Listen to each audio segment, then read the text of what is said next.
Well, good evening, ladies and gentlemen. It's Wednesday night, June 7th, and welcome to episode number 106 of Material Issues. I'm Mark Hershberger of Pop Detective Records. I'm over here on the East Coast. It's 6 o'clock p.m. Eastern Standard Time. And this time, my good friend and co-host, Mr. David Bash of the International Pop Overthrow Festival, is hanging out in Glasgow, Scotland, after doing International Pop Overthrow Liverpool for the last 10 days or so. David, good evening. How you feeling tonight at 11 p.m. your time? I'm feeling pretty well. I woke up this morning feeling fine.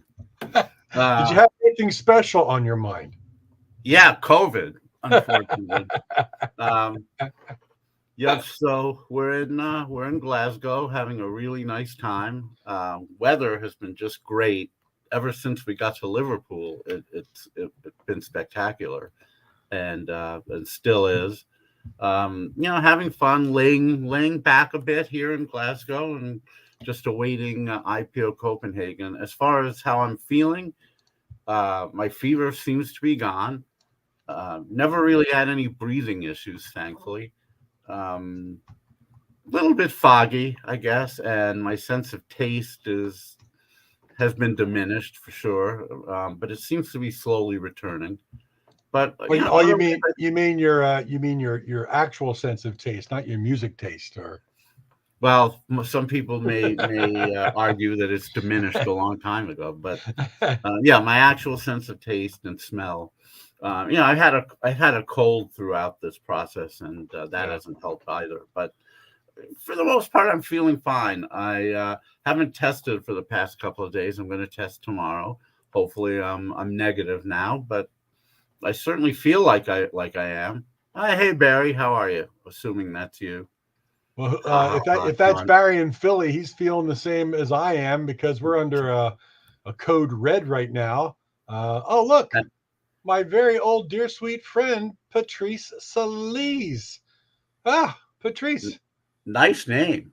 Yes. Appanino, here's cheers from Stockholm. See you in Copenhagen Saturday, David. Okay. Oh, is this Tommy from Stupidity, perhaps?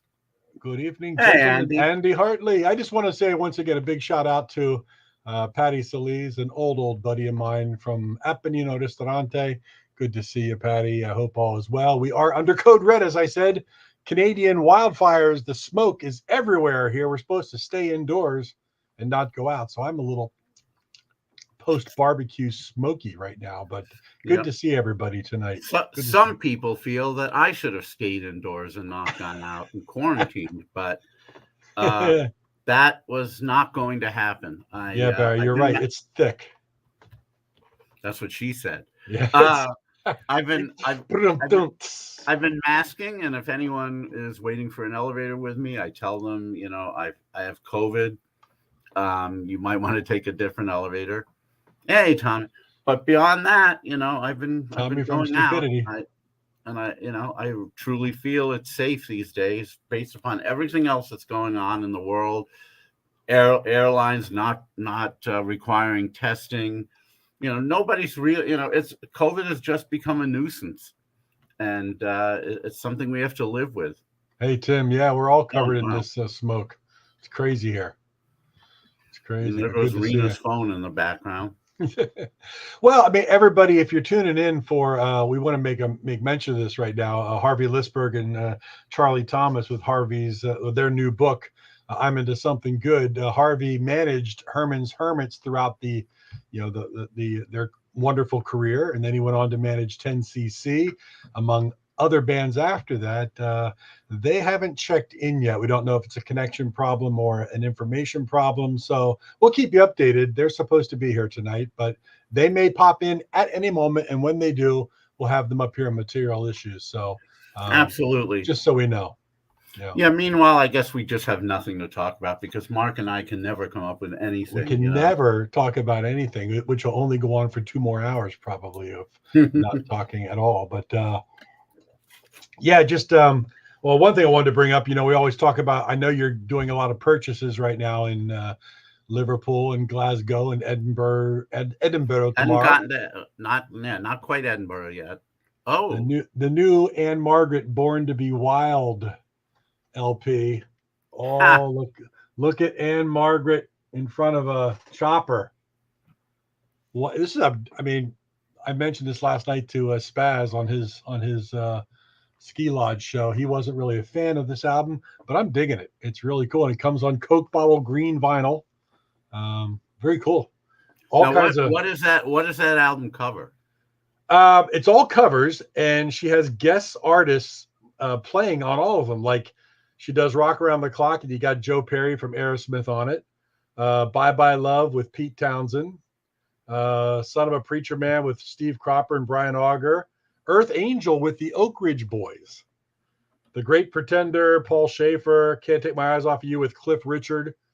The Fuzz Tones on "Born to Be Wild." Mickey Gilley on "Splish Splash." Pat Boone on "Teach Me Tonight." And a great version of Volare with Lee Rocker and Slim Jim Phantom. So it's all covers. I don't think Pat Boone could have taught Anne Margaret anything except religion. No. He couldn't teach her anything at night. That's a definition of siren, Yeah. All right. So here's Cleopatra Records. Yeah. Good label. Here's a survey for people out there. Was Anne Margrock on the Flintstones the sexiest cartoon character ever? I say absolutely. That she was love Anne Margrock. For an animated character, she was pretty hot. Oh my God, adorable. Anne Margrock. Oh boy, I haven't thought about that. I know this all sounds weird, but come on, all of you, you know what I'm talking about. Oh, good call. I mean, we could do a whole show on just hot animated. Well, obviously there's Jessica Rabbit, and I couldn't argue with anybody who chose her. But I mean, Judy Jetson was pretty. Judy Jetson, but on Wayne's World, Wayne chose. Was it Wayne or Garth who chose Betty Rubble as one of the 10 hottest women of all time? And this wasn't just animated women; this was women. Period. Was it Wayne or Garth? I think it was Wayne. I might have been Wayne. I think. If anyone who knows that movie real well can let us know. But oh Lord, yeah, I vote Anne Margrock. But obviously there have been, there are a lot of candidates. Anne Margrock, I love it. Oh, great stuff. But that's what's happening tonight. So we're just gonna talk about stuff. IPO Liverpool. I mean, you missed the last 2 days with COVID, but everything you did for the first number of days looked like it was fantastic. Great crowds, great music. What's the band that I like? The 268, 228. Oh, the 286. 286. Who we had on the show last week. Yeah. The 286 are great, and it had been many years since they played IPO Liverpool. So they were really good. What a welcome return that was. Yeah, really, really good. Yeah. Again, I wish they would put out a full-length album, but we do have I have an EP for you. Yeah, that's nice. That's super nice. It's probably winging its way to my house right now. I sent it out a couple of days ago from Liverpool. Yeah, I had to send a whole box of CDs because there's no way, my suitcase would fit everything. Not to mention the weight. I'm already worried about that. I might have to send some more things back before. Olive oil. Well, I'll say thank you, Andy. I will say one thing about Olive Oil. She could bend it. She was very bendy. So, you just use your imagination there. Oh, Lord. Good stuff. Yeah, I really enjoyed all your videos from the IPO shows.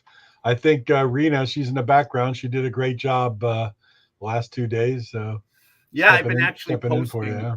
She's airdropped the video she took to my phone, and I've been posting them over the last. Well, when did I stop? Around 10:30 my time, but I posted about 6 or 7 of them so far, and I'll be posting more either later tonight or tomorrow, and we'll get through Saturday and Sunday's videos. So yeah, Rena did a really nice job of doing those, and I mean, it gives me the only taste I have of those 2 nights. It was very frustrating The only silver lining was on the Saturday, I stayed in my hotel room and I just slept and slept and slept. And man, did I need it. I really, I don't think I would have made it down on the Saturday, even if I wasn't COVID positive, because I had 101 fever and I was white. I've been there, It's done getting that hard in at this age. Liverpool. I've been there and done that in Liverpool. Yeah. Oh well. Yeah. You had food poisoning, which. But yeah, it's really difficult. I'm turning 65 later this year, and while I feel emotionally I have the maturity of about a 16-year-old, my body is probably about 90 right now. I've been through enough. Will there be a worldwide IPO farewell tour for David in the next 5 years or so? Maybe soon. Well, I mean, if you think about it, next year's is Liverpool's 20th and LA's 25th. Yeah. That might be a way to go out. I mean, Rena's telling me don't do it that soon, but I don't know. We'll see how my body holds up. I mean, everything hurts, and I'm not talking REM either. Oh no, that's everybody hurts. Sorry. Yeah. Well, I think we do need to do another poll though. Like if David decides to slow down or stop his IPO things around the world, wouldn't it be great if he started an online interview IPO thing with bands and talking about that was a great idea you had, and I'm definitely considering it if and when the time comes. The IPO channel on YouTube and Facebook. Hey, whatever, keep it alive. Either that or somebody else has to be crazy enough to do what I'm doing. And it's interesting because a lot of people complain about this or that, and I hate to fall back on, well, if you think you can do better, because obviously there are a lot of things we complain about in this world and about which we know we can't do better, but that doesn't mean that it shouldn't be done better. Yeah. Well, it's not an easy thing running a music festival. So. How the people at Woodstock managed to do it with no internet, just phones and letters. They had a big staff. There's a good Is there question. anyone you'd want to hand the baton to? Well, there are several people I would love to hand the baton to, but they either don't have the time or the inclination. Yeah, right. Or maybe not the ability to do it either. And I'm not trying to toot my own horn, but it took a while for me. Look, the first year of IPO in '98, I don't know how I got through it. And I was running around like a chicken with my head cut off. I really didn't know much of what I was doing other than what I had learned from the Poptopia Festival. Yeah. And we had, a few things happen that first year that definitely would not have happened even after my fourth or fifth year, probably even after my third year, things that I've now learned to avoid. But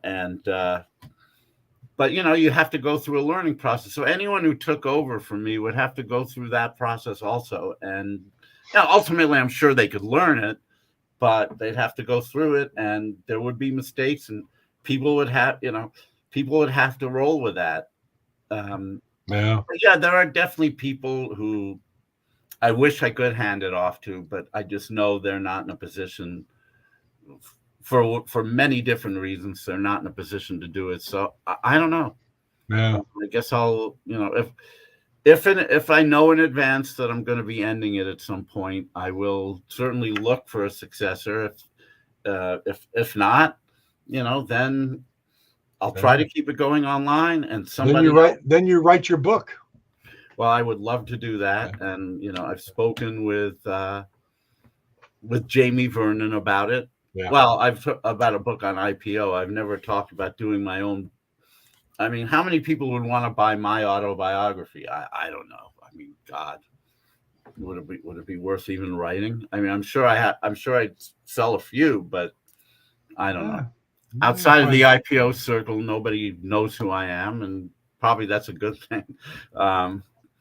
But be an interesting story. Just I will say this: I think my life has been pretty interesting, but I think everybody thinks that about their own life. Sure. And, Well, I hope you do. I hope you do think that. no, I mean, I had a fairly unusual childhood. I had a decently unusual upbringing, and I still have an unusual life. So, and I retain a lot of what happened when I was younger. So I think I could be a good storyteller. But Harvey is in the here we go. queue. Hold on.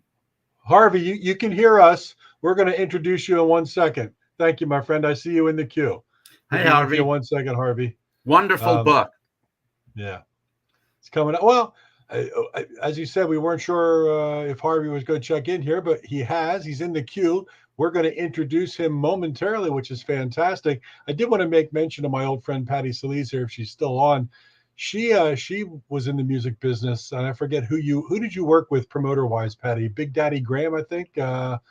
And you also, with Apenino, we catered a lot of concerts at the Allentown Fairgrounds, and she was part of the people that catered the Rod Stewart concert when I kicked soccer ball in his dressing room and met Kelly Emberg and whatnot. So that's a very close tie-in to Patty. So if you're still here, thank you, Patty. Harvey might be having a few connection issues.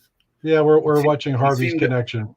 He seemed to be a bit jagged, and now he's gone completely. So maybe he's rebooting or something.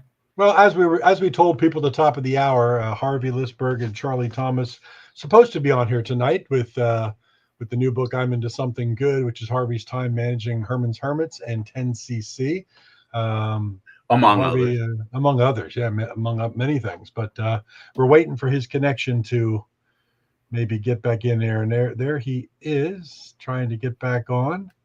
And by the way, everyone, this is the International Pop Overthrow T-shirt, which we sold out of much more quickly. Oh, John Borak, come on. Hi, Harvey. Nothing.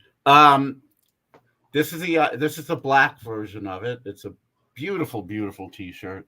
Yeah, and great shirt. We sold out of them we sold most of them within about 4 days, and almost all of them by day 7. So yeah, good. That's wonderful. Really great design by Steve Stanley. I thought we ordered too many. It turned out we didn't order enough.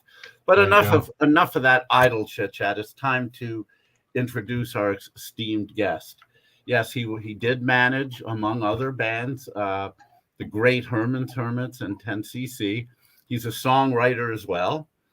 And just, got to meet a lot of people. He has so many great stories. My favorite is Mr. Halitosis, Alan Klein. Had no idea about that one. There were a lot of offensive things about that guy. So halitosis was the least of his offense. But yeah, here's the book. I'm Into Something Good. Harvey's time managing Herman's Hermits, 10cc, and many others. It's a great book. It's a very easy read. Not simple, but easy. Easy on the eyes. The print's nice, and the flow is really good. I highly recommend it to every fan of not only of these bands, but of pop music of the 60s and 70s in general. Well, hopefully Charlie will join, but in the meantime, let's give a huge Material Issues welcome to Mr. Harvey Lisberg. And there he is. Yes. Hi, folks. How are you, sir? Good to see you, Harvey. Nice to meet you, my friend, and thank you for the book. What a great read. Oh, loved it. Lifetime of stories. It's a lot of stories. Are you currently in LA or somewhere else? I'm in an exotic location, Rancho Mirage, which is about 10 miles east of Palm Springs, California. Yes, well, we live. My wife and I live in Reseda, near LA. So, and we've been through Palm Springs many times, so I know where you are. I'm sure it's not cool right now.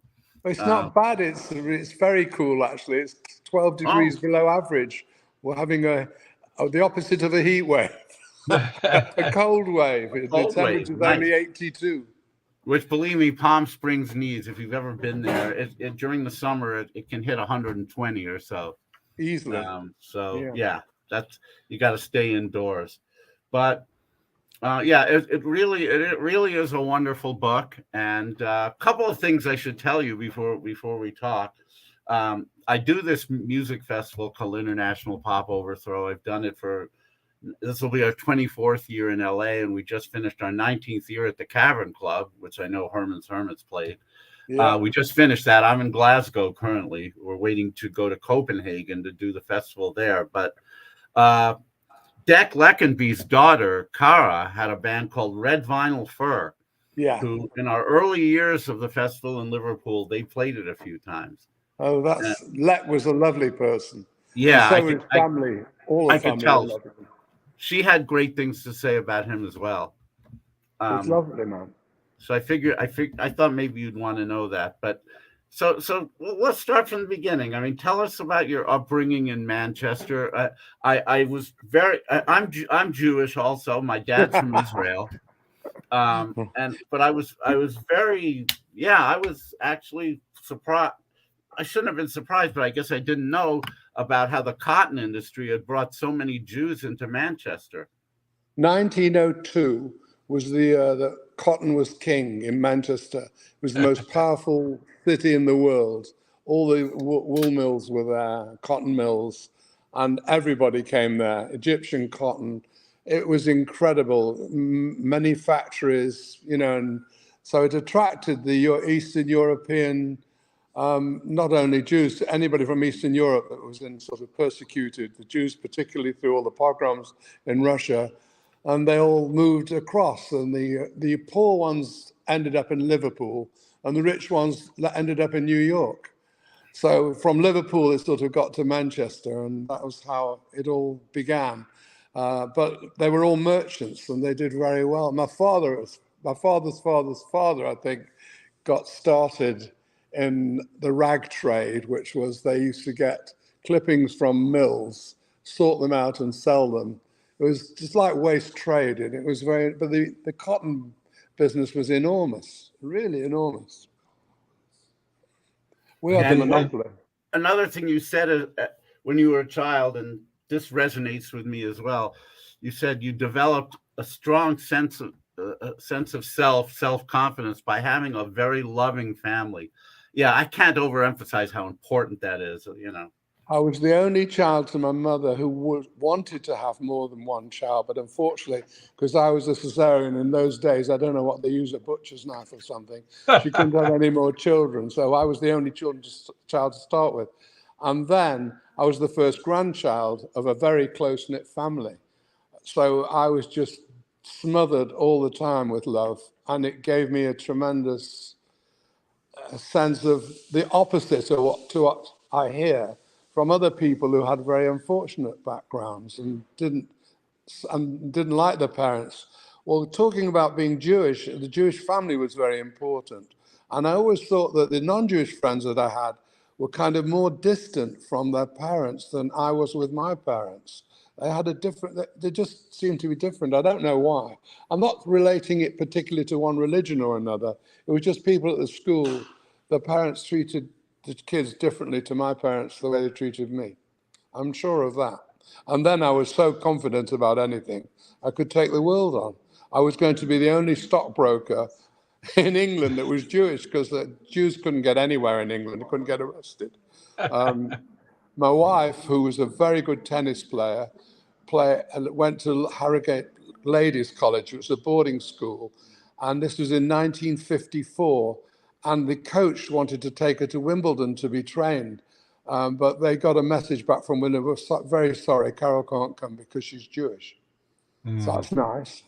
So that's the sort of thing that was going on. You couldn't be members of clubs. It was a lot of really overt anti-Semitism in those days. It's kind of died down now, and we've been integrated completely. But that was the background I was being brought up in. So you always felt inferior, because you're always sort of the minority, and you always have to be careful of your P's and Q's, not say the wrong things. And then you go to Israel and you find the opposite, total oblivion to that. Yeah, I was lucky. I had my bar mitzvah. Well, I had two bar mitzvahs, one in New York, where I was raised, and one in Jerusalem, where my dad's family was. Wow. and I was also fortunate to have my honeymoon with my wife Rena in Tel Aviv. So I love Israel. I mean, I know that Well, I know that there's all kinds of political discord going on there, but I love it. well, when we went originally, when I was 17, I went on a kibbutz for 3 months. And in those days, there was none of this woke business that's going on at the moment. And Thank you. um, everybody had 256. We had 200 enemies around every border. When I was picking watermelons in the field, I was scared a sniper was going to come over from the Golan Heights and shoot us. It was one of those situations. It was exhilarating in a funny sort of way, but they got through it, didn't they? Monday, Oh, June yeah. the 5th was it yesterday? That was the Yom Kippur War. Yeah. Yeah. And you went from picking watermelons to managing Herman's Hermits. My gosh. Well, Harvey? What turned you on in your youth as far as music was concerned? Were your parents very musical? Did they play a lot of I a lot of had things? I had Puccini rammed down my throat. I knew every opera. They had those records with the red centers, and they were played Yeah. constantly day and night.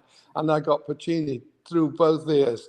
And then my next door neighbor was a guy called Leo Rubel, and he came from Hungary. And all I got there was Beethoven and Bach and So, and all the time I'm arguing with the parents, but there's good music. Why do you listen to something else? Please listen to something else.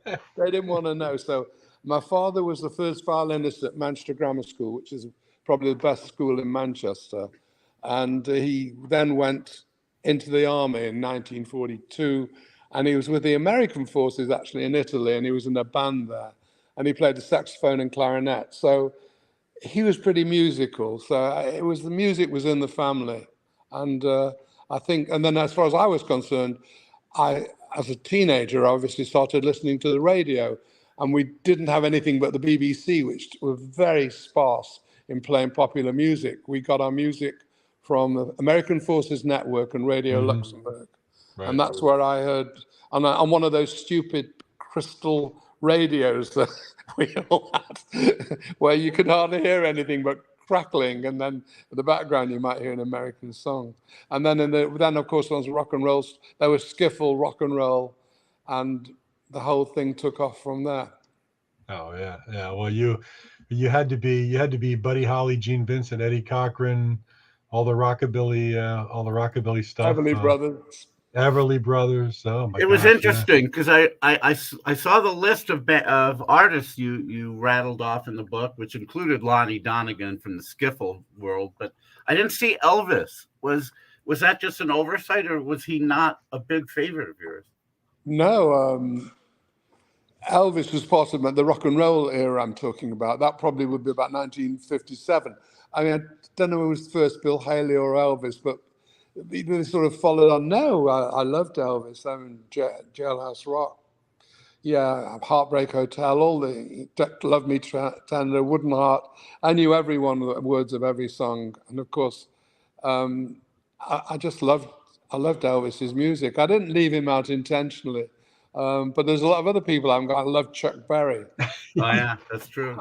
I mean, Little Richard, Sure. Fats Domino. One of my regrets was that there was a concert at Las Vegas on my birthday, which is March the 2nd, about 4 years ago, where the three were playing. I think Jerry Lee Lewis, Little Richard, and Chuck Berry. And I missed the concert. I just would have loved to have seen that. Which it's not going to happen again. Yeah. It sure isn't. Not in this planet. Not in this realm. Yeah. Oh, that's interesting. So, I mean, so the early '60s come, and you're talking as we get into more British rock and the Beatles era. What age were you when the Beatles started making noise? You were not a teenager. No, I wasn't. I started playing the piano when I was 8, and then when skiffle got going, I saw a skiffle group called Paul Beatty at the Bodega Jazz Club in Manchester, where there were a lot of very heavy club scene in Manchester in those days. And he taught me a few chords on the guitar, and then I started playing skiffle and calypso and God knows what. And then I decided I'm going to write songs and give them to artists and see if we got our songs done. It was because I heard things like Jerry and the Pacemakers, How Do You Do What You Do to Me, and Freddie and the Dreamers, I'm Telling You Now. Songs which weren't exactly earth-shattering, but just pleasant songs. And I thought, well, I could do that. And failed dismally, of course, because maybe the songs weren't good enough, but they probably weren't. But then the Beatles came along. You've got to understand that everybody in England had been inundated with American crooners, like from the 40s, 50s, 60s. Yeah. And there are notable exceptions like Frank Sinatra, who were Nat King Cole, who were brilliant. But there was everything else, Johnny Ray, a lot of, mediocrity was thrust on the English public. And not only that, the English artists decided to adopt American voices for some reason. You never heard anybody singing with an English voice unless you're going to see Gilbert and Sullivan. But I think that the Beatles came along, Scouse accent, which is charming anyhow, humor, which is funny, self-written, which is great, and they look different. And they took the world by storm. And we were in a revolution that there'll never be one like it. It went through music, fashion, getting jobs. You didn't have to wait for people to die to get the top job. It was a youth revolution. And everybody was trying to be young for once. Whereas in the old days, everybody tried to wear a bowler hat and look old and wear the same crap. You know what I mean? So the Beatles took over and the music was sensational. Epstein was the manager, and I decided, well, I'll get my own band. That's the way to go, and maybe they'll do my music. And that's how that started. And I put an advert in a paper and got the band, went to see the band in Davyhulme, which is a district of Manchester. I was very impressed with them when I saw them visually. I thought they were nice. And I was even more impressed when after each number, and the numbers that they did in those days, every band did, in every club in Manchester, whether it was Johnny B. Good, I saw her standing there. But every time they finished this number, the stage was charged with about 50 screaming teenagers. So I thought I'd won the national lottery. This is the motherlode. Great. We're going to sign this band. They'll go one right away. And then I found out later they planted a load of people in the audience. Now, what were you coming to the club? What were you doing as a living then before this actually happened? You had to be doing in an accountant's office. Okay, so auditing and going out of my mind. But at the same time, it kind of set you up numbers wise for the thinking business wise. I have no regrets because I intended, as I say, being a stockbroker. And as there were no Jewish stockbrokers, the only way was to become an accountant first and then try somehow or other and get into the stockbroking field somehow because of my horrible gambling instinct that I gambled on shares. So even in those days, I was quite capable of losing a considerable amount of money on options in trading shares. We did one company which was called Bolton Eagle. And we went there. It had the worst management, the worst sales record, the worst, you can't imagine how bad it was. And it took 3 months to do the audit.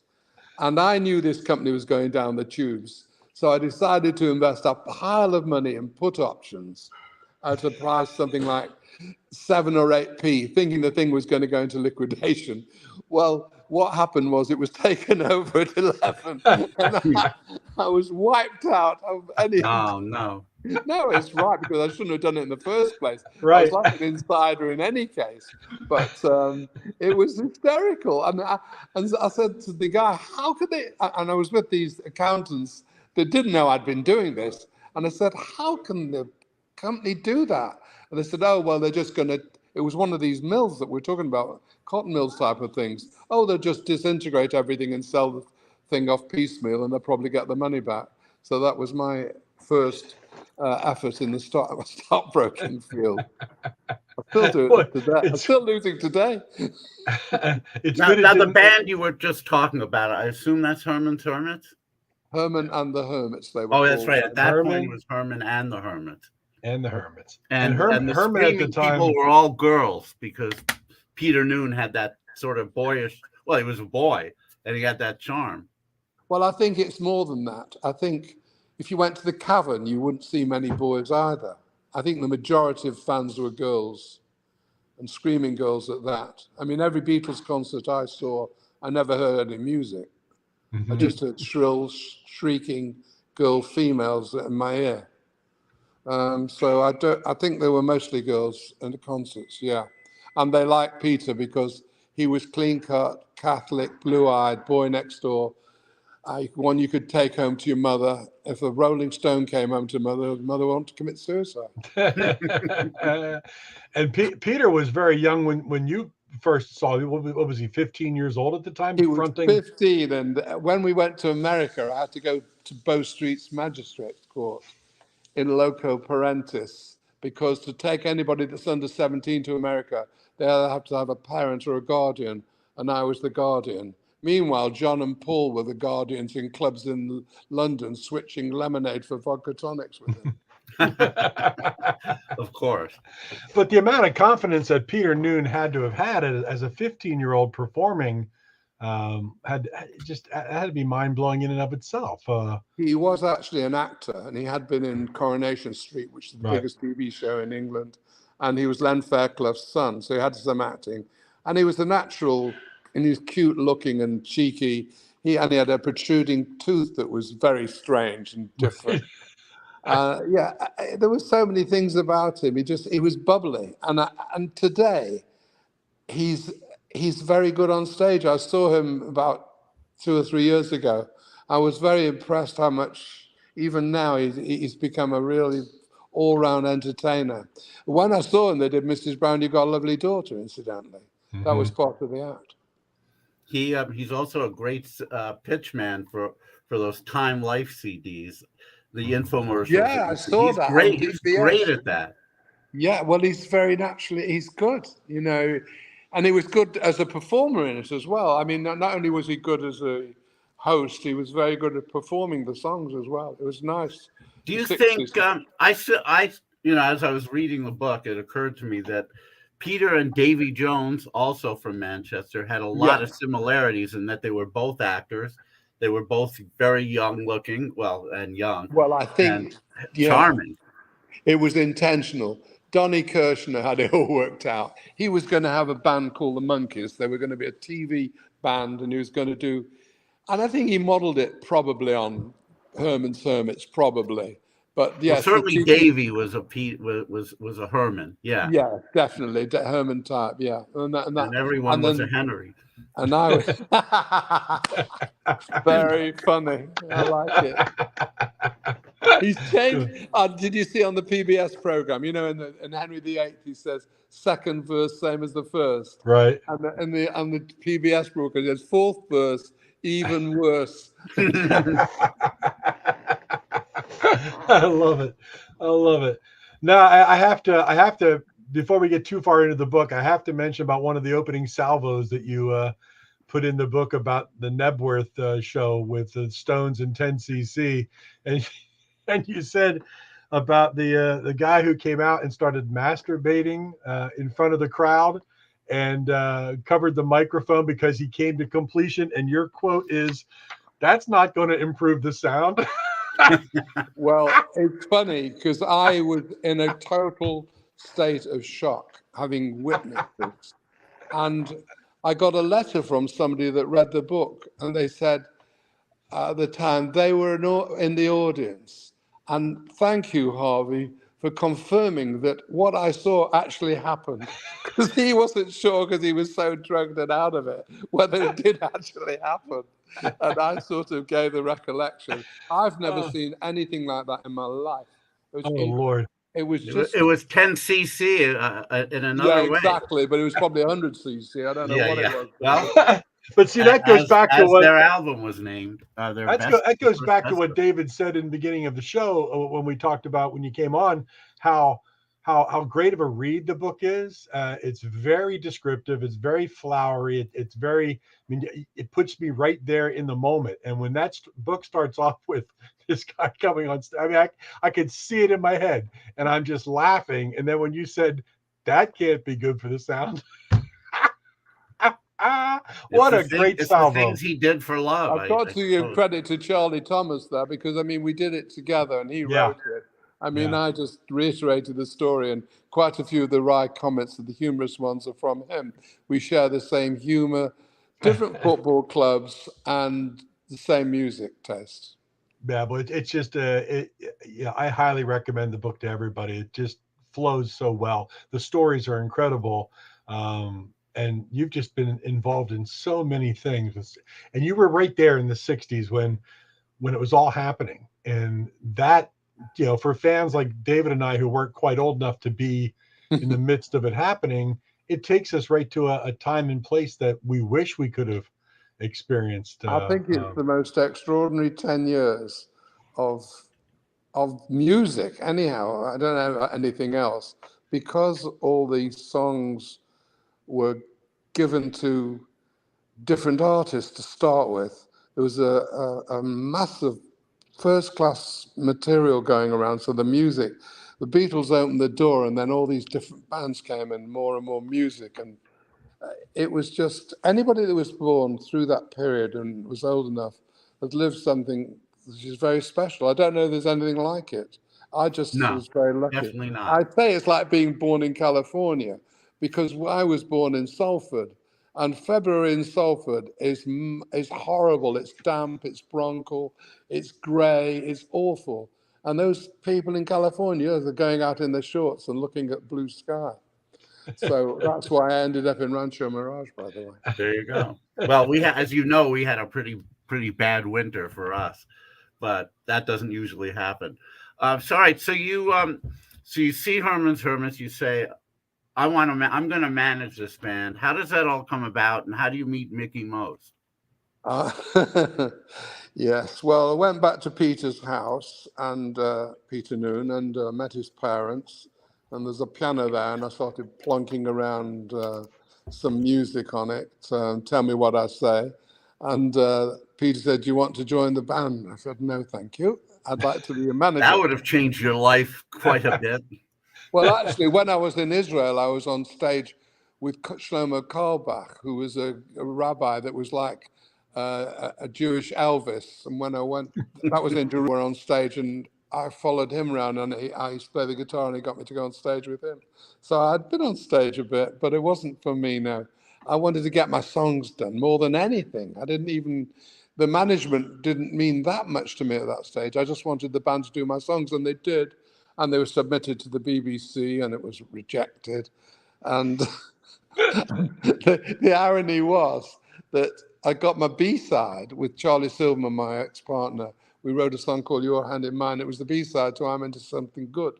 Yeah. And it earned as much as Carole King and Jerry Goffin earned off the A-side, which is preposterous when you think about it. But that's the way it works. Yeah. That was a lie, yeah. That's the way it works. That's awesome. Do you ever have any regrets not joining Herman's Hermits? I've got other regrets. more don't pressing than those, like not publishing Joseph and the Dreamcoat when I was. Oh, that, yeah. That was kind of a bit. Publishing regrets. That's incredible. So you must remember Mickey Most. Oh, Mickey Most. Okay. So when I was an accountant during the day, I used to get bookings for the band. So they were fully booked without a record deal. And obviously the function of a manager, if he wants the band to get anywhere, is to get a record deal.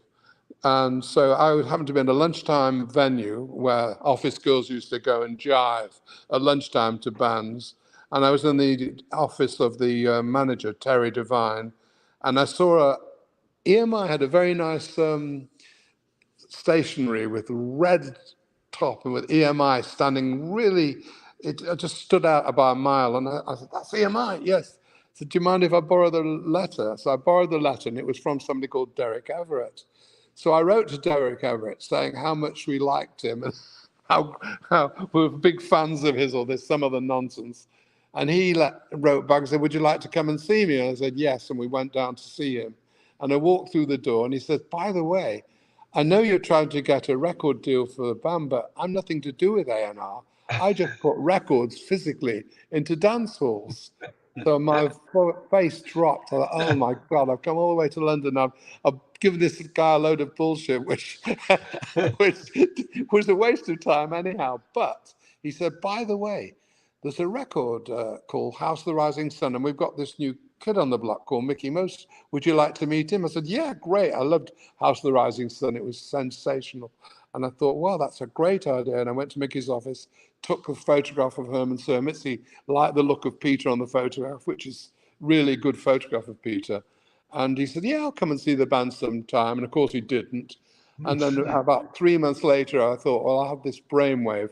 I'll send him 2 air tickets and hotel at the Midland overnight, and maybe he'll come and watch the band.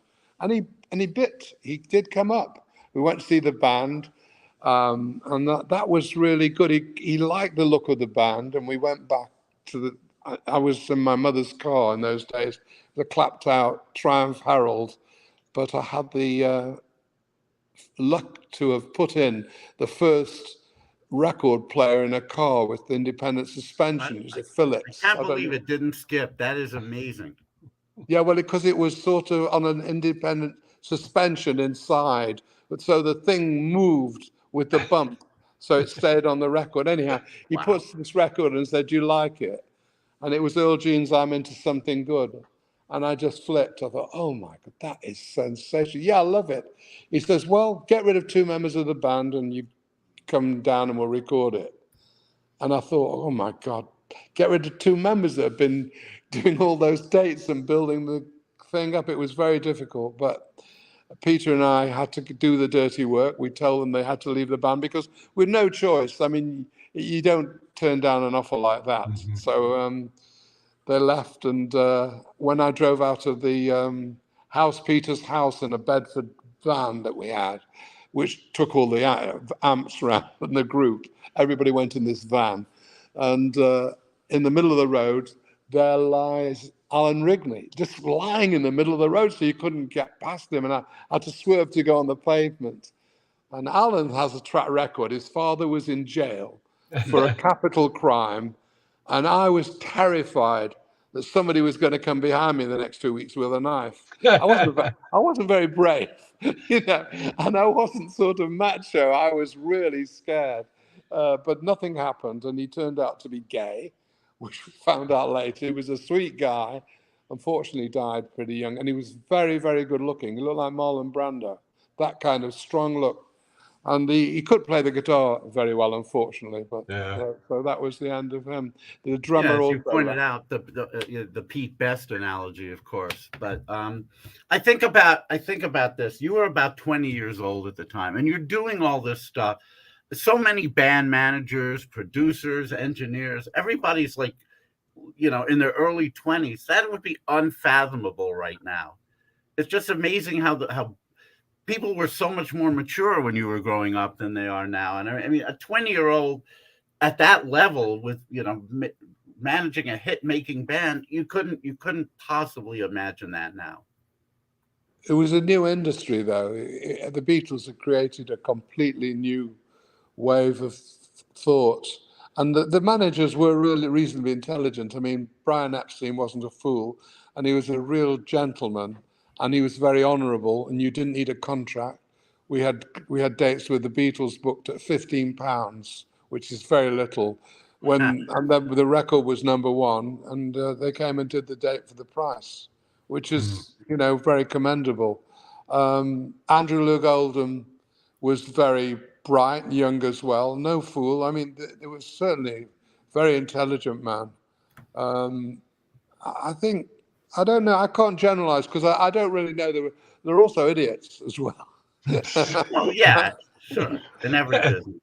But you were right there in the midst of it all. And when you talk about these others, you're right there, Harvey. I mean, Harvey Lisberg. You saw in Peter Noon and Herman's Hermits, he was a well-known actor, but you saw this group that with the potential of a great front man, good looking, talented, can sing, and you rolled with it.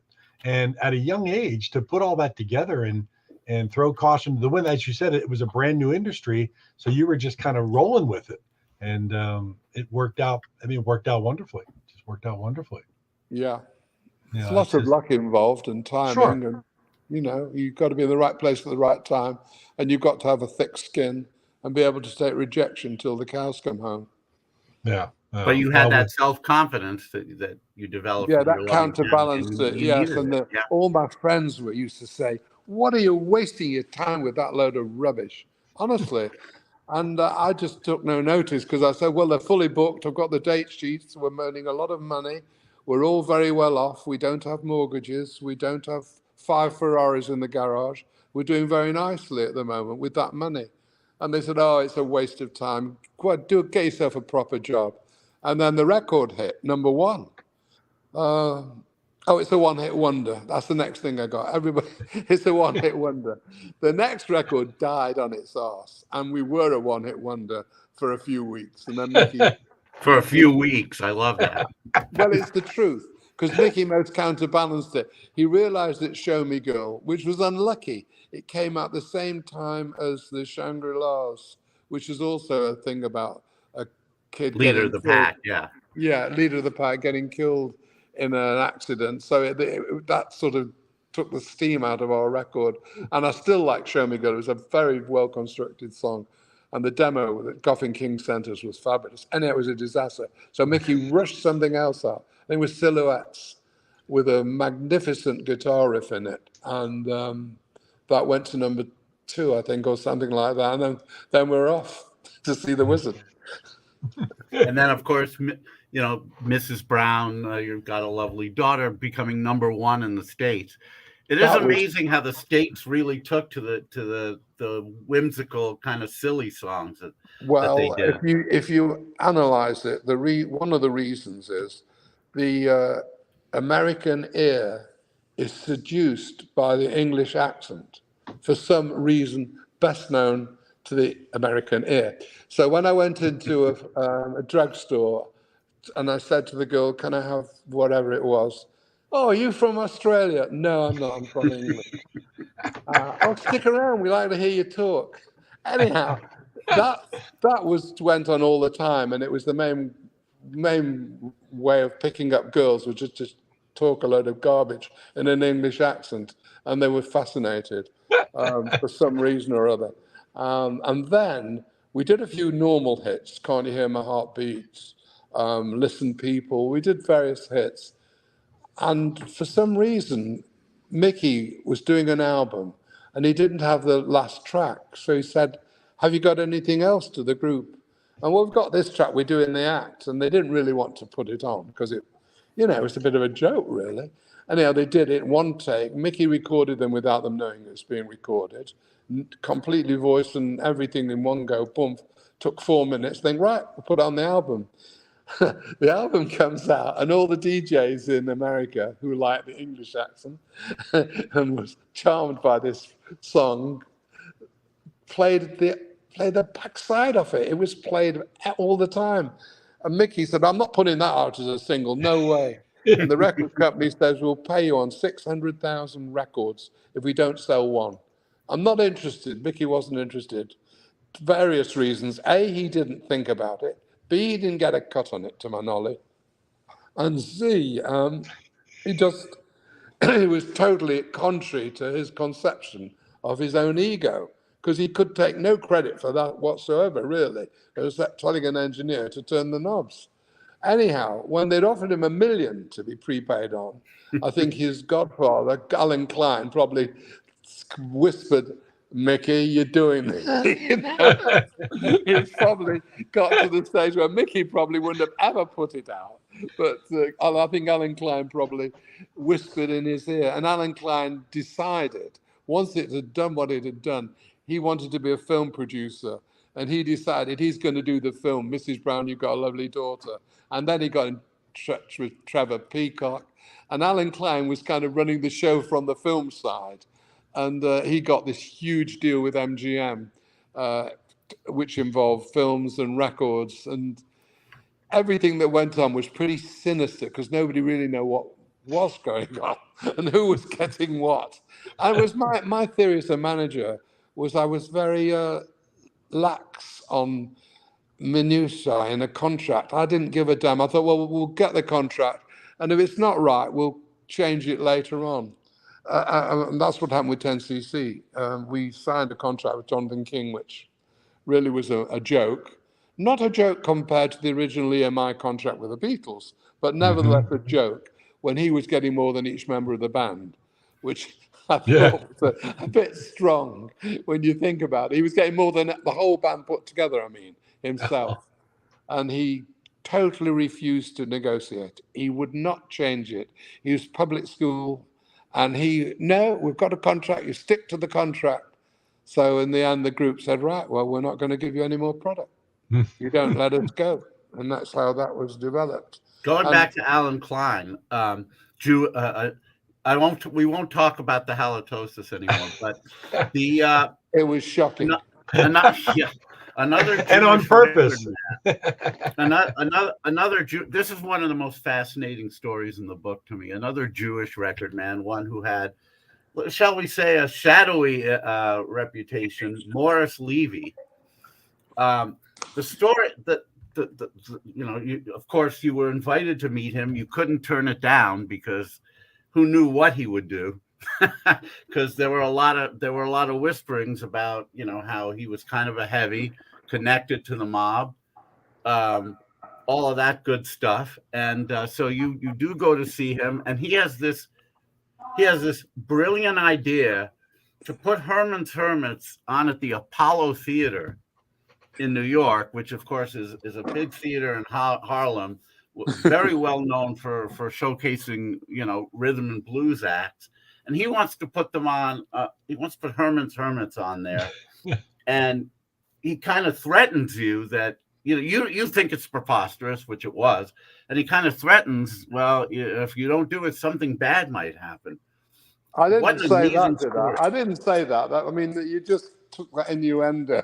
I mean, I'm sorry. It was bad enough having to turn down giving the publishing up when he passed me $30,000 in the Breaking Bad scene where I'm Jesse or Bryan Cranston. I don't know. I've never seen so much money in a briefcase, all in $1 bills. But no, I knew I was in the Lion's Den. I was aware of that, but I think I was pretty. I don't know, I can play along with the game. And I just said, right, I'll agree, we'll do it. Well, let's do it, And I went back to Frank Barcelona, who, if he'd have been suffering from any heart condition, would have passed out and would have been gone. But he was not happy at all. How could you do that? I said, I just did it. The money was good. Thankfully, it never happened because the Apollo was doing renovations. The Apollo closed down. It was hysterical. Yeah. It was such a lucky break, that was. Because once you're into those people, it's not that easy to escape. Because once they've had you once, they'll have you again, and they want you somewhere else, and they'll be putting them somewhere else. Yeah. And they've got control of so much of we had an act called Susan Moore, who did a track called Bobby's Girl, and they decided they were going to put her on some room, and they got a review in Variety or Billboard that you'd think it was Ella Fitzgerald. The girl she was okay, she was a pop singer, but she was no Ella Fitzgerald. It was a rave review, and it was all sorted out. Everything. A little of this, huh? There's so much going on. Well, I don't. Maybe it was a gun in the head. I don't know what it was, but it was one of those two. Yeah. Yeah, and that's how they got records placed. And they, before us, I was aware of people like Hugo and Luigi, and they were famous sort of record pluggers, and God knows what happened, how they got records played. But of course, it was all blown away with the litigation when they broke up monopolies. Yeah.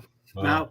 Now, one album you did not mention in the book, which I really love, is Blaze, one of the later Herman's Hermits albums. Yeah, I've got some tracks on that.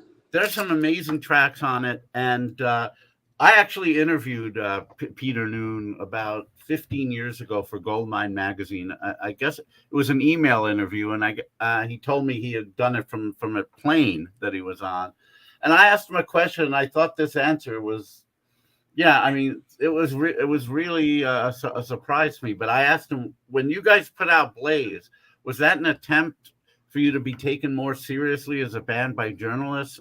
And he said, we never wanted to be taken seriously. Is that true? Well, he could say that for himself, which I'll accept. The band were totally frustrated because Mickey Most had used them on the first record, and I don't think they saw much after that. You know, they're all session musicians, and they weren't encouraged to write stuff. And Lech was an excellent guitarist. I mean, the riff on Henry VIII was, I think, his. I think he's very good, very talented, and he could have been very good in the studio, and he could have been good songwriting. And because the band went into a brick wall every time, they weren't doing it. So I think it's a shame. I think it's a shame in a way. And Blaze was a result of a lot of our own tracks were done on that album, and they were okay for the time. You know, I don't think the band were trying necessarily to change their image or anything. They had no control over the music, really. I mean, Mickey had complete control. Mm-hmm. Yeah. It really is it's one that's definitely been forgotten in the litany of pop albums from the late 60s. I recommend anybody listening that if you think of Herman's Hermits as just a singles band, check out that album in particular. I mean, there's some deep cuts there that are excellent. There's so many Herman's Hermits tracks outside of many of the hits that I absolutely love.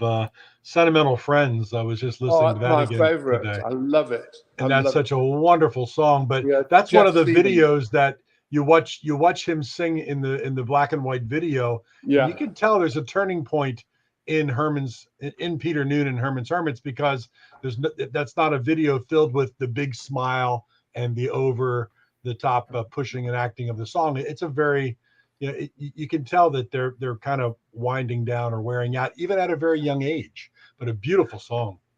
And Charlie, they also did End of the World, Skeeter Davis, which was very nice. And they did I Understand, which Freddie and the Dreamers did. They did ballads, and in the act they always did ballads, and they went down very well. I mean, they really did. And he did also crazy songs like Jezebel. We did all sorts of things in the act. The act was very good. Harvey, I have a very silly story for you. You probably haven't heard anything quite like this, but when I was in 6th grade, we had a really cool art teacher named Mr. Lovich. He was he was very counterculture, and he didn't mind if kids brought in their record players and played music during the class, which I thought was very cool. And this one kid named Alan brought in his record player, and he started playing this record, and I remember really loving it, and especially the part that said, "Baby, baby, don't you believe it?" And I wanted to ask him, who is that? But like Al Wrigley, he was another Alan that was very intimidating, and I was afraid to go up to him and ask, what record is that? And I kept it in my head for all those years, and finally, 11 years later, I met a friend who knew a lot about records, and I said, "Do you know what that song is?" And he said, "Yeah, it's I Can Take or Leave Your Lovin' by Herman's Hermits," which turned out to be one of the last hits that they had in the U.S. Yeah. So, yeah, I remember that song, yes. Yeah, I'm sure you do. David, Charlie Thomas is in the queue. Oh, he is? Yes. Oh, bloody hell. The late Charlie Thomas. Let's we'll do a little intro here. The person that helped Harvey write I'm Into Something Good and turned this all these great stories into a wonderful book is Charlie Thomas. And Charlie Thomas, he's also well known as a documentarian. He did the 10cc documentary, also XTC, Fairport Convention, many others, and I guess co-wrote, edited I'm Into Something Good here. So very glad he's able to join us. Would you please give a huge Material Issues welcome to Mr. Charlie Thomas? Hey guys. There he is. Hey, I'll Charlie, put the how light are you? on. Do you have a little light? You can. There you There go. we go. Hi guys, good Where to are see you right now, Charlie? So I'm in Mexico on the Witness Atlantic protection coast. program. No, you're in Mexico doing what? I'm sorry. So I'm actually on holiday here. We've got a little Nice. apartment on the East Coast, down on the Quintana Roo side. So I don't know if you know that area, but so we're chilling out down here, very relaxed. Well, nice. Wonderful. We were talking to Harvey about how well the book flows, how well it's written. Harvey said much credit goes to you because he had all the stories, but you helped put it together in a wonderful way. And I talked about the opening salvo of the Nebworth concert with the Stones and 10cc, about the person that masturbated into the microphone, and that just kicked off the book for me. And I enjoyed the entire read. Well, So very well done. The thing about that story is that I've got an old friend of mine who was there at Nebworth when he was about, I don't know, 20. He was at university at the time, and he was there with his girlfriend, and he witnessed the act of this guy who took his trousers down. But he's never met anyone since then who can corroborate that story. And so he's beginning to think, did I imagine that all those years ago? Maybe, there was a lot of smoke in the air. Maybe it was just a figment of my imagination. So when he finally read the story in Harvey's book, he was like, yeah, it really did happen. I didn't imagine it. I guess that in that particular night, Nebworth could have been called Knobworth. So, Charlie, how did you and Harvey meet? Well, it was actually through the documentary that I was making on 10cc. Pretty much my first port of call was Harvey, because I wanted to get a sense of whether it would be possible to get the 4 original members together on camera, because it had been years since they, as far as I knew, they'd been together. I wasn't sure if they'd even want to do it, so I managed to get hold of Harvey, and I said, "Look, I'm really keen to do a documentary on 10cc. I feel like they've been kind of underrepresented somehow. If you compare them to some of their contemporaries in the 70s, they were as big in the 70s as bands like Queen. People forget that now, but they were really incredibly popular, and yet somehow they'd slightly fallen off the map. So I wanted to make a documentary to correct that and to remind people of what a great and innovative band they were. And so I said this to Harvey, and I said, what do you think the appetite would be amongst the 4 original members? And he said, I think they'd all agree with you. So he put me in touch with all 4 of them, and one by one I interviewed them, and then I flew out to Palm Springs to talk to Harvey for the documentary, and it all came together. So since then we've stayed in touch because we kind of hit it off, not just with music, but also we found we had a mutual love of sport. So we've been buddies ever since. I saw that because you were also a sports announcer for a while as well. I was a sports presenter for 25 years for Sky Sports and Sky News. Yeah. So. Oh wow. Yeah. So we have a lot in common, Harvey and me. Awesome. Obviously, a big love of 10cc as well, who I think is one of the greatest bands of all time. And if you think about it, top to bottom, as a foursome, with whoever the weakest link is, and I have no idea who that would be because they're all so great. Think about it. I mean, I can't think of another 4-piece band who has 4 members that were that strong, that could sing, that could write, that could play as well as they could. Just an amazing band, and you're right. Just didn't quite get the justification. Didn't quite get the justification of coverage and reputation that No, they right, deserved yeah. until you did this documentary. Yeah. I don't think they actually had a self-inflicted. Self-inflicted, yeah. Yeah. Because they didn't concentrate on the visual aspect of the show, a talent which Kevin Knoll certainly had an abundance of. And the music was the thing that they were always trying to insist on perfection, which made it very difficult for them to be an opening act, thing that The Who did without worrying about with Herman's Hermits and Tom Jones and Herman's Hermits and Rolling Stones, Herman's Hermits split the bill. I mean, if you want to happen in America, you've really got to go for it. And we were offered the Eagles tour when I'm Not in Love was climbing the album charts, and they wouldn't do it because it was the opening act. And their attitude was, well, we'll go on stage and we're wearing jeans and we're going to concentrate on the music. And that's their prerogative, and that's fine. But I don't think you can compete with the outgoing exuberance of other acts, such as Elton John, Queen, David Bowie. Oh, you could T-Rex, you can go on and on and on, Elvis. I mean, everybody really did care about how they were presented, or their managers did. So and as you said in the book, the lack of really the front man or the focal point, or David mentioned you had four great talents there, but you didn't have that somebody that you could identify. Well, did the Eagles? Yeah.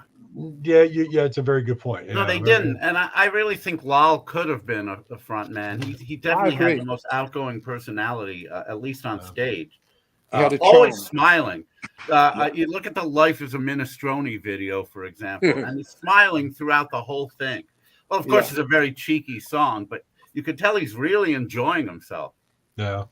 But for me, I just kind of got the sense that they were always much happier in the studio than they were on stage. And it was in the studio that the magic happened. They were born in the studio. It was only after they'd made the first album that they even went out on tour. And they were kind of, at least, Lowell and Kevin was slightly reluctant to go out on tour, I think. Whereas, Eric and Graham were quite comfortable on stage. But I think it was in the studio.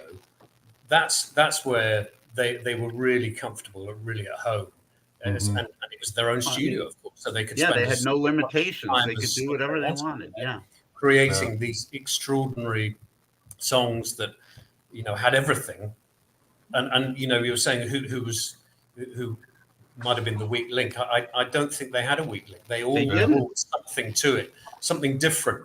They had. Eric was the sort of master engineer and a great guitar player, terrific voice. Graham was a classic pop songwriter, from the 60s. And Kevin and Lowell just had this extraordinary... Kevin and Lowell. Yeah, they were unique. Well, John, Kevin and Lowell, I got to get this out. I got to get this out here. Are you aware of that album that came out last year called Frabjous Days? The Secret World of Godley and Cream? Was that some of the songs they did back in the late 60s? Yeah, like Frabjoy and Runcible Spoon. Yeah, that's an incredible album with songs on it that were many of which were previously unreleased or very rare. I think among the greatest songs that any member of 10cc did are on that. To Fly Away, that Kevin Godley did. What an amazing vocal performance. I cry every time I hear that. And then a song that didn't show up on Think School Stinks, but did show up on the compilation You Didn't Like It Because You Didn't Think of It, Today, which is that's a great song. It is an absolute masterpiece, and nobody knows about it. And it could have been one of the most beloved songs of all time if it had gotten out there. But oh my God! So everyone should find that collection as well. I was just listening to it. It's out there. It's out there on YouTube right now. Not many people might know that when I signed them initially in 1964. They had beautiful songs, magnificent songs. Chaplain House, Cowboys and Indians. They were Seaside. There were about album of material and really was very good. And again, we couldn't really get much done with it. And it was only subsequently through quirky records like Neanderthal Man, following on with Donna, which, were nowhere near as good as the songs that were written 10 years earlier. And it's amazing how it evolved. Yes. But they're definitely, between them together, there was a genius. And it was different to anything else that was going out in the music world. There's no band like that. That half of the band, I mean, you could say that, yes, Graham and Eric were turning out pop classics, which other people were doing, but the other two were very quirky and very, very strange, and it gave it that fusion. And it was a terrible shame when they split up prematurely after 4 years. But I suppose it's inevitable if they're locked in the studio all the time together. Friction evolves. Well, our good friend John Kirby just had sent a message asking how you felt when Kevin and Lowell split. I was sad. It was a sad thing, but I respected why they were doing it. They felt they were in a studio and they were being edited by by the two others. In particular, I think probably Eric was in charge of the production more or less, and they probably wanted freedom to be able to explore what they wanted to explore. And when they did, they went on the holiday camp and they did the three album set of Consequence with Peter Cook, which was a joyride. Was, and they probably got as much pleasure from that as anything else, I think.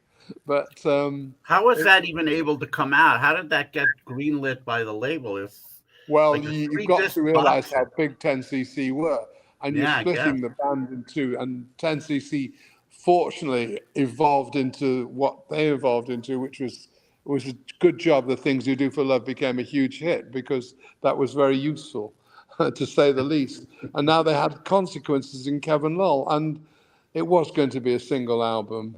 And we needed a hit single, and we didn't get the hit single. And they played me a track called Honolulu Lulu from Consequences, which was 17 seconds long. And I thought, that's it. It's #1 worldwide smash. It had the American town in it. It was just perfect. I mean, I don't think there've been too many songs about Honolulu. Anyhow, they proceeded to finish it with I think a 9 or 10 minute orchestral piece to make it not only uncommercial, unsellable, but totally, it made me just think, oh my God, how are we going to sell this? And then it went on and on and on. The great things happened in that time. I mean, Peter Cook, we know, is a genius, but I never met him sober once. And recently I spoke to Lol about this, and he said, well, they used to put him to bed at night at 11 o'clock or something, when he was way out of it anyhow. And he apparently got up at 3 o'clock in the morning and went through the crossword puzzles, did all his work, did all his journalism and everything, gets down to breakfast at 9 o'clock, ready to go. The boys stagger in at 9 o'clock, hungover from the night before, didn't know what day it was.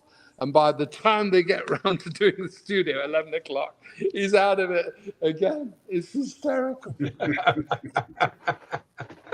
was just unbelievable. I mean, Peter Cook's a genius as well.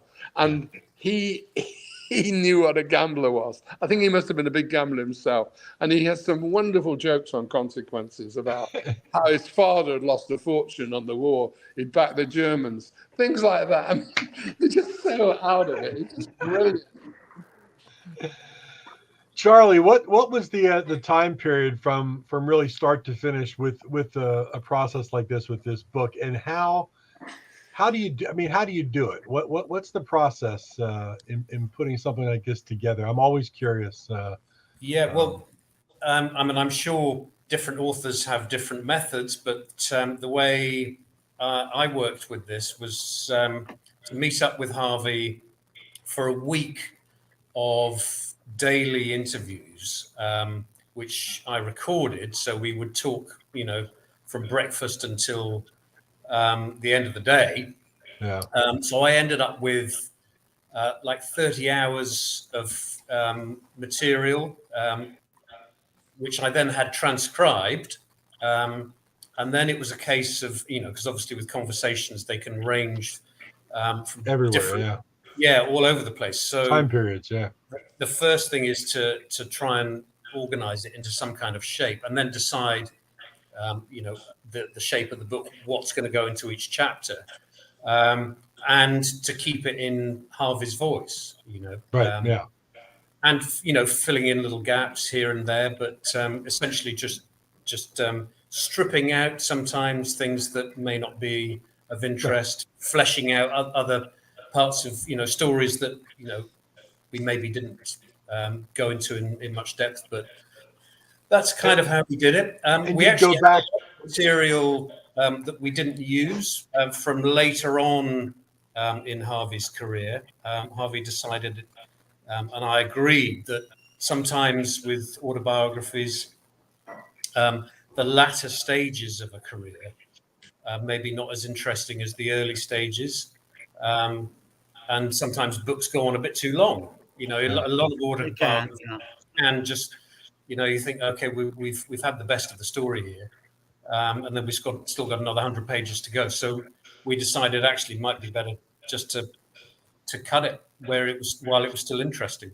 Mm-hmm. Yeah, no, it's fascinating, and when you interview someone like that, and you just got hours and hours of tape, so you're listening to certain specific stories, and then you can go back to Harvey and say, give me more on this. So what led up to this? What exactly? What was the outcome? Okay, yeah. And I would write a chapter, then I would send it over to him, and he would go, rubbish. That all looks good, or maybe that doesn't work, or you've got let's flesh that bit out.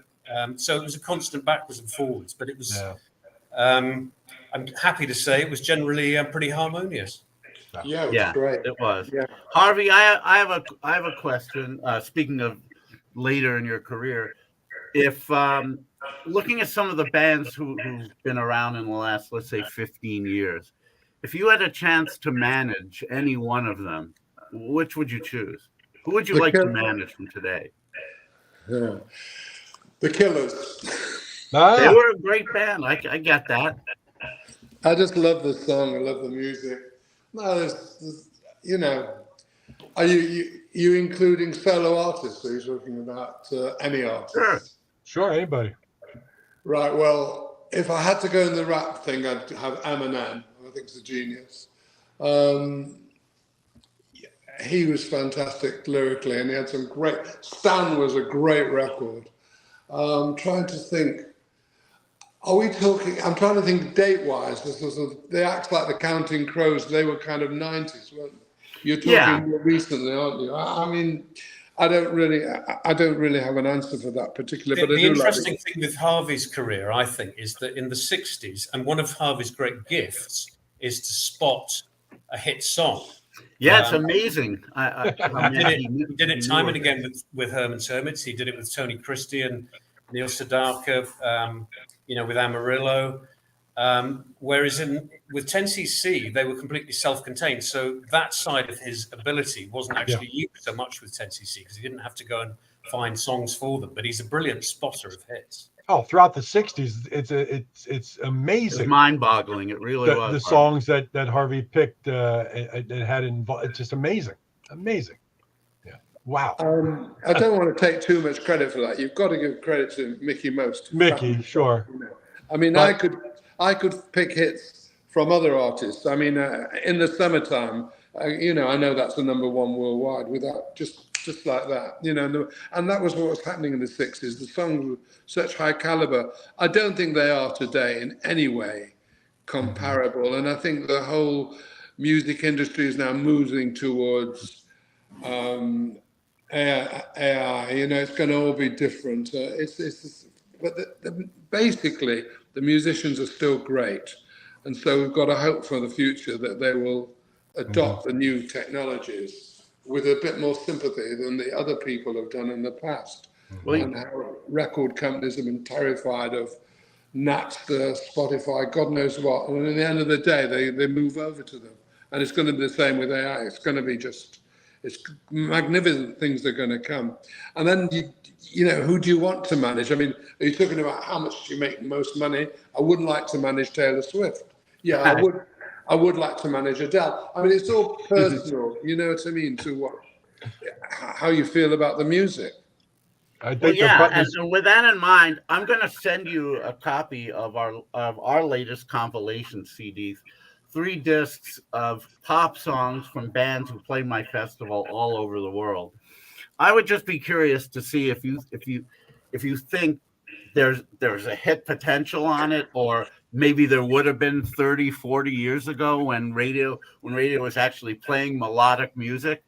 But I would love your opinion on this. I look forward to hearing that. Yes, no problem. I will send it to you. Yes, thank you. And Harvey, one thing I do want to bring up, just because it happened right before the show. Actually, today I was listening to Graham Goldman's tribute to Andrew Gold, "Daylight," which is absolutely gorgeous song, and it made me think of an artist that's one of my favorites of all time, and we had him as a guest on this show last year, Frank Hammersland. He's from Norway. He played in a band called Pogo Popium and his own solo work. But like Andrew Gold, he died of cancer about 6 months ago. In the last album the Pogo Pops put out, he had a song on there called "Daylight," which was hauntingly similar to Graham Goldman's track. And I just was talking with his wife before the show here in Norway. And I said, I never asked Frank about it. Was he a Graham Goldman 10cc fan?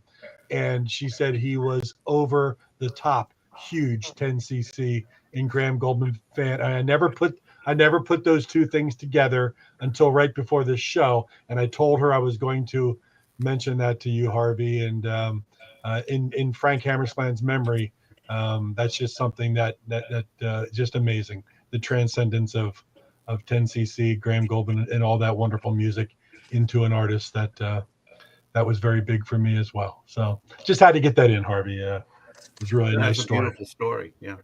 Really nice. Andrew Gold was a great favorite of mine. Loved Andrew Gold. Yeah, I'm waiting for that Fraternal Order of the All reissue that's coming out on Cherry Red next month. It's got some unreleased stuff also. It's going to be beautiful. Andrew Gold taken too soon as well. Wonderful artist, but this book, fantastic work, Charlie. Thank you. Really, I was posting up a banner here. I know HarveyLisberg.com is where anybody can get tons of information on Harvey. It's scrolling across the bottom, but is there a website that people can find information on you, Charlie? Yeah, sure. It's charlie-thomas.com. charlie-thomas.com. Yeah. So people watching this live or on the archive, they can hear charlie-thomas.com and find a few clips of some of the documentaries that I made, including the 10cc one and XTC. I found there was quite a crossover between 10cc fans and XTC fans, actually. Absolutely. And in fact, it was when Andy Partridge saw the 10cc documentary, it kind of changed his opinion on them, because he'd always thought, as a lot of people did actually, that maybe they were a little bit clever, and he hadn't appreciated quite the amount of creativity that had gone into their songs, and the fun and the wit and all that kind of stuff. So he kind of reappraised what he'd originally thought. Amazing. And we had Dave Gregory on the show last year as well. Really? He was a fun guest. He was a wonderful guest. A lot of parallels in those two bands, as you mentioned. And actually, Andy described Dave as the best decorator of a cake. Yeah. Andy or Colin would make the cake, and then Dave would just put all the hundreds and thousands and the best icing and the best decoration and just make it beautiful. I thought it was a really nice way of putting it. Very true. Absolutely. Well, I'm sure the book is available at all the normal spots as well, Amazon and any Omnibus Press. Omnibus Press. Yeah, they have a great looks like website too. omnibuspress.com. You can certainly get it through there. Yeah, it's great. It was I absolutely want to thank wonderful. Greg Morton of Omnibus Press actually for setting up this whole interview. So Yeah, he's a very good man. he does seem so, yes. Yeah, it's wonderful. Well, gentlemen, it was really a lot of fun. Thank you both so much for giving us of your time and your stories. And hopefully we can stay in touch, because I'd love to speak with both of you more on just everything you've done. Yeah, Sure. indeed. Be very happy. I'm into something good. What a great book. Harvey Lisberg's memories of his time managing Herman's Hermits, 10cc, among many others, and co-written with Charlie Thomas, who's done the 10cc documentary, XTC documentary, and is a wonderful writer. And the book is just very, very good. If you're a fan of Herman's Hermits, the stories are amazing. 10cc, go out and get this thing right away. I highly recommend it. Such an enjoyable read. Thank you so much, guys, for taking the time to be on Material Issues, and we wish you all the best. Enjoy Mexico, Charlie. And, thank you so much. It's hard not to.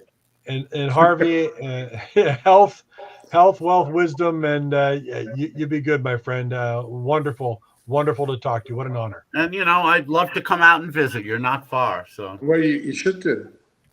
Indeed. That's wonderful. Indeed. Thank you. Okay. Have a great night, gentlemen. Thank you. Okay. Cheers. Well, there that you was have it. really a lot of fun. Both great guests. Awesome. What a book, and what a life Harvey's had. I mean, we didn't even scratch the surface here. You really need to read about just some of the stuff he lived through beyond even his managing these bands. Yeah. There it is. There's the cover. Yeah. The kind of life that a lot of us would just love to have lived. I mean, can you imagine being young, managing one of the biggest bands in the world? I mean, wow. That's what blows my mind, is that he was right there in the middle of the whole whirlwind of the 60s with one of the most popular bands of the 60s, and he was moving in the circles of everybody. I mean, also just the idea that he was so young. The guy was in his early 20s doing this. I mean, again, like I said, this would be unfathomable right now. Yeah. There's no way a guy in his early 20s, or a woman, or anyone, there's no way they could handle everything that it would take at this point. Back then, as he mentioned, the industry was new.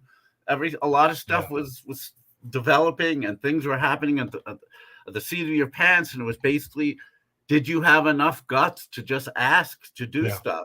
Yeah. Harvey had a lot of self-confidence, and he would contact people and say, like inviting Mickey Most to come up and see Herman's Hermits. Yeah. I mean, people sending him airline tickets and a hotel room. Airline tickets. Well, now you couldn't even afford that. But no, but I mean, you and I look back on that with the mindset of what's happening today or within the last 20 years. And I think that's what amazes us, because we would think, like, how could that even happen today, or even in the last 20 years? But we've talked to a number of guests here on the show over the last 105 episodes, and they were just in the middle of the storm, and they weren't thinking of it in those terms at the time. They were just like, well, let me try this, oh yeah, there we go. Yeah. Usually while a revolution is happening, you don't realize what kind of impact it's going to have in the future, and what kind of historical significance it'll have. I mean, you're just doing it. You're just doing it. Yeah. What a great show. I really enjoyed talking to Harvey and Charlie. Such a great job writing this thing too. As you said, it flows so nicely. It really does. Amazing stuff. Wow. Great one.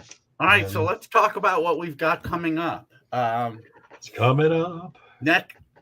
Next Wednesday, June 14th, Rena and I will be traveling home.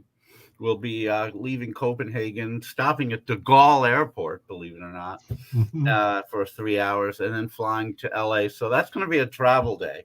So we're going to move Material Issues to Thursday, June 15th. We don't have a guest scheduled, which makes sense, since I wouldn't have been able to do. I wouldn't have been able to do it on the Wednesday, so it'll just be Mark and me talking about. I'm sure I'll have stuff to talk about. Yeah. Regarding Copenhagen.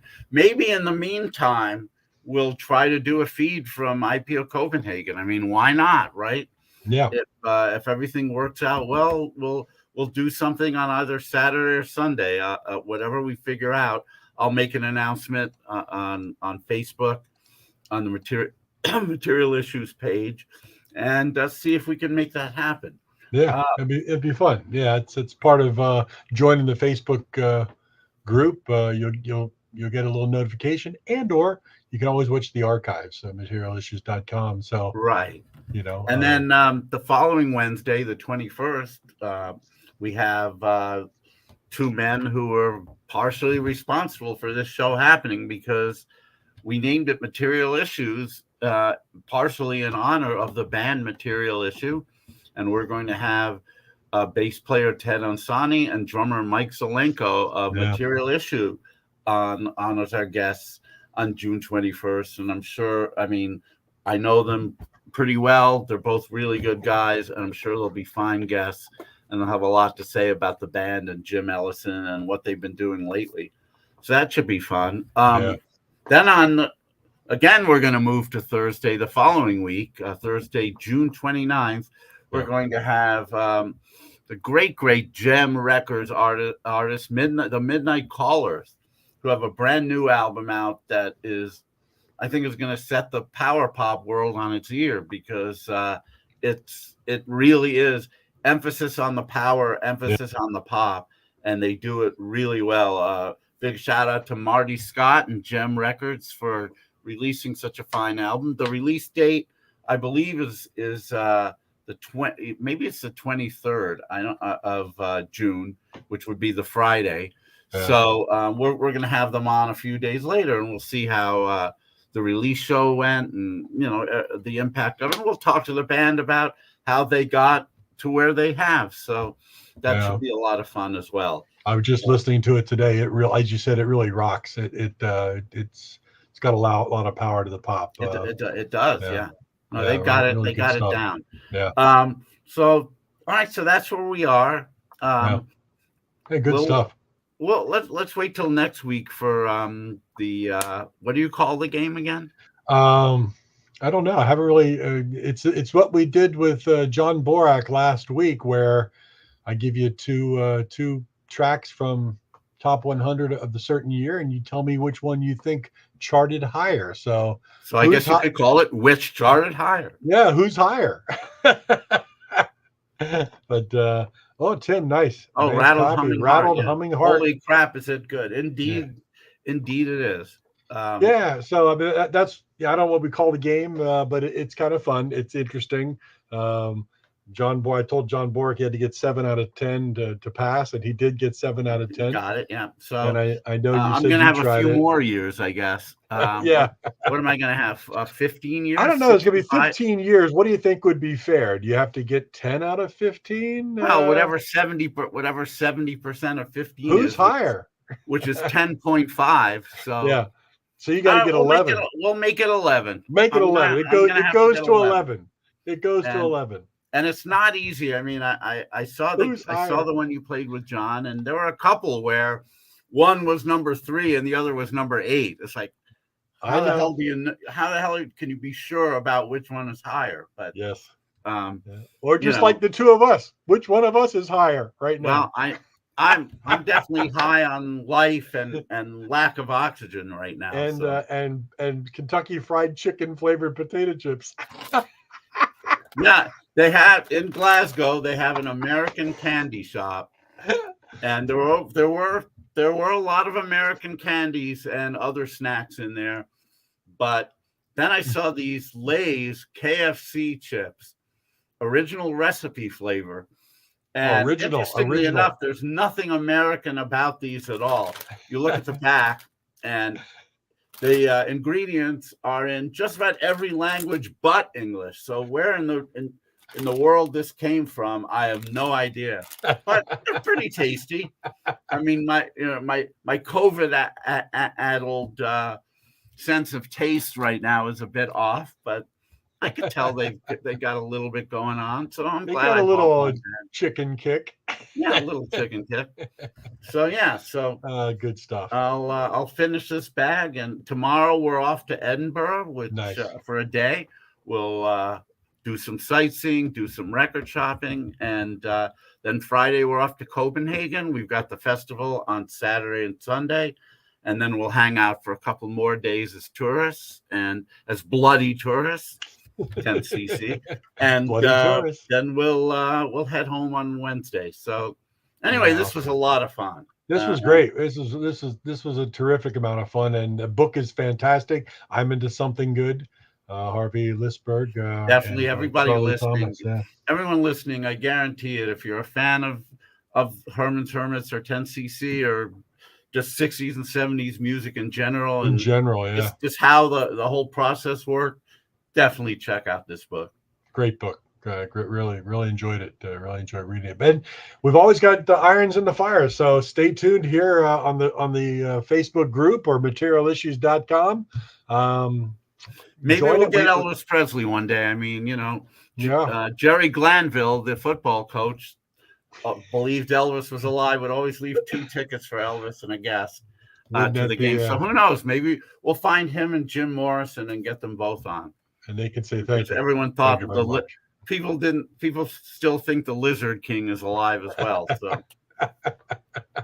who knows, right? You might run into him in Copenhagen. Thank you, Tim. True. Appreciate you being here and hanging out. It's always good to see you, my friend.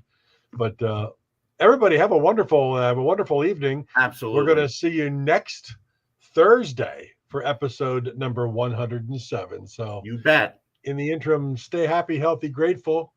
We'll see you later. Thanks again. Thanks so much.